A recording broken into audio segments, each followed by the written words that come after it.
వస్తే ఇంట్లో పొయ్యి ముట్టిచ్చుడు తగ్గుతున్నది నిమ్మలంగా. పొద్దుగాల ఓ పూట గట్ల గింతంత తిని మాపటికి గట్ల చిన్నగా పోరగాలని తీసుకొని హోటల్కి పోయి బిర్రగా తిని బిల్లు కట్టి ఇంత సోంపు బుక్కి వస్తారు. ఈ రోజుల చాలా మంది ఇగో అచ్చు గట్లనే వద్దామని పోయినరు ఓ ఫ్యామిలీ. తర్వాత ఏమైందో నేను చెప్పడెందుకు, ఓ పాలి మీరే చూడుర్రి.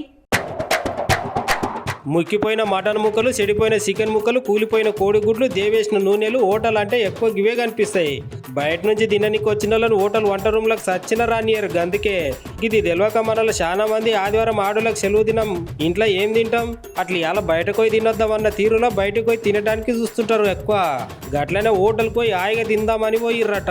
ఇగో ఈ ఫ్యామిలీ సుత అనుకున్నట్టే హర్యానాలో ఉన్న ఓ హోటల్కి పోయి మంచిగా బిర్రుగా తిన్నారట. బిల్లు సుత కట్టి బయటకు వచ్చేటప్పుడు గై దగ్గర సోంపోకలు నోట్లు వేసుకొని మౌత్ వాష్ చేసుకుందామని మౌత్ ఫ్రెష్ నోట్లో వేసుకొని పొకిలు ఇచ్చిర్రట. అంతే ఒక్కల తర్వాత ఒక్కలకి నోట్ల నుంచి రక్తం పడ్డదంట. అగో చూడుర్రి ఎట్లా రక్తం పడుతున్నదో.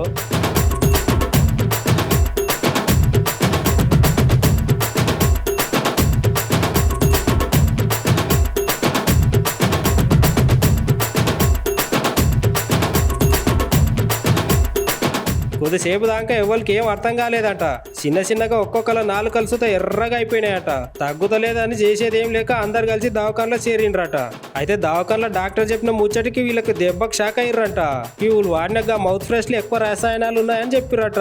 చూసిల్లా ఏదో అని పోతే ఏమైందో.